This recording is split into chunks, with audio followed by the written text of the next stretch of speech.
Hey, what's up guys? Welcome to my channel. This is Ramadhan Prince Hasni Fitness. So just first of all, I just like to say Ramadhan Mubarak to all the brothers and sisters fasting right now. And that's actually going to be the topic for today's video. Just, how ways in which you can kind of carry on your training and stuff. But firstly, I just like to say that, this month Ramadan only comes around once a year. So we should definitely focus more on the spiritual side, the deen a lot more. If you're going to lose any sleep at night, it should be because you're staying up reading Quran, making dua, giving to charity, not because you've lost half an inch off your biceps because you're not training properly. Yeah, what I'm trying to say is we should focus on the religious side, the spiritual side. We have 11 months. At the least we could do is just this 1 month focus on that, 100%. Of course, ideally you want to focus on all 12 months, but let's really push it for this 1 month. With that being said, let's get into it. This is not a vacation. This is work. So there's a guy on Instagram and he has a YouTube channel as well. I'll put the links in the description if you guys want to check him out, but his channel is called Made Gains. And yeah, he does a lot of really cool stuff. He has a lot of really cool posts.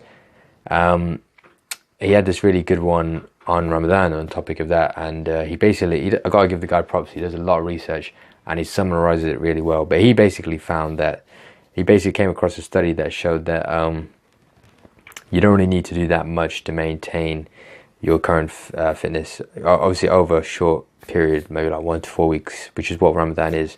But you can basically minimize the amount of decreases in strength and mass with like just as little as 1 to 2 sessions per week, which I'm sure a lot of people can manage. So yeah, it's up to you how you want to split it. I'd probably recommend full body, or just kind of like training a little bit of each muscle group over the course of those 2 days. Me personally, I still go in 3 to 4 days a week, but that's just me. I'd say if you can and if you're willing to do that, all the better. But yeah, I'd say just kind of like me personally, I like to train in the evenings. So like maybe like 5 or 6 or 7ish. So it just basically means I don't really have to wait that long until iftar. So I know some people go at like 12 in the morning, 1 in the morning, which is what I did do at one point. But at the time I was on study leave. Can't remember if it was my GCSEs or my A-levels.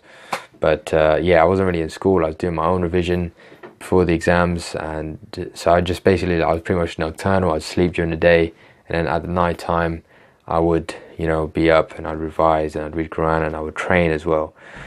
But obviously I can't really do that now. I'm sure like a lot of you guys, I have commitments during the day, have to be up early. So if you can do that, I think it is good. Like me personally, my workouts were still pretty intense. I was able to push myself a lot more because I was able to drink water throughout and everything, and I'd already eaten. So if you can do that, and if you want to do that, that's fine. I'm not sure how I feel about going to the gym at like 12 in the morning or something. Like it's antisocial hours. It's really quiet, and I don't know. I kind of like the atmosphere, like there being quite a few people in the gym. Me personally. Also, muscle memory is a real thing. So definitely, like any losses and gains that you may have, you can easily get back later on. Also, I'd like to focus on a little bit about some of the health benefits that comes with fasting. Of course, there's so many spiritual, mental benefits of it, and I will get to that after. But in terms of normal health benefits, it's good for your body fat levels. Blood fat levels, sorry. So it decreases LDL cholesterol, which is the bad one. It increases HDL cholesterol, which is the good one. And it also decreases triglyceride levels as well. It increases insulin sensitivity. And, these are just some of the many health benefits. It does help with weight loss as well, given that, you're sticking to a lot of your normal eating habits. Obviously, if you binge food during the feeding period, chances are you will offset that, and you're not really doing yourself any favors. But if you if you stick to good nutrition in the feeding period, which 100% you should, because you only get a few hours to eat, and you want to make it count for the next 16, 18 hours, then 100% you want to make good healthy choices to help you out. Obviously, so that's just some of the physiological benefits. There's also, you know, the mental aspect. You know, you're displaying a certain level of discipline and patience, and you know, we're basically showing, you know, our expression. It's basically an expression of faith to our Lord Allah subhanahu wa ta'ala, and we are showing that we are willing to fast during the month of Ramadan, because he asked us to show us our faith to him.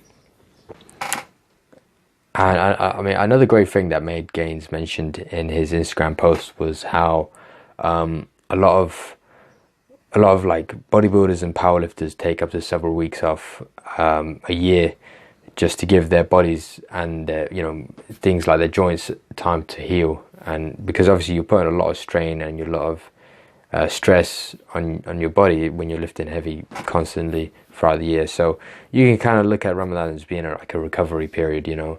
I mean, if you train hard for 11 months, I know, to be honest, there's one thing is that there's some people I know that they're a bit lazy outside of Ramadan, but as soon as Ramadan comes, all of a sudden they're Mr. Dedicated. Like, I'll speak to them a month before Ramadan and they're like, oh, I'm lazy, I fell off, I lost motivation. And then Ramadan comes, all of a sudden they're Mr. Dedicated. Like, damn, this is ruining my gains. Like, what the hell? What gains? You're going to be making no gains. You've been sitting on your ass. And yeah, so it's kind of like the double standards, you know. They kind of pick and choose when to be dedicated, you know, like when they get to complain and stuff.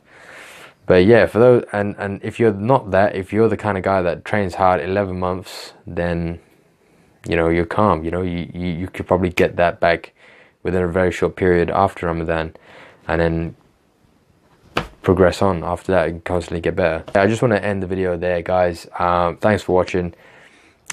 I hope you guys have a really good Ramadan and a good Eid as well. Yeah, so just, you know, pray hard, read Quran, you know, donate kindly, and when you can, at the end of the list, you can get some training in as well.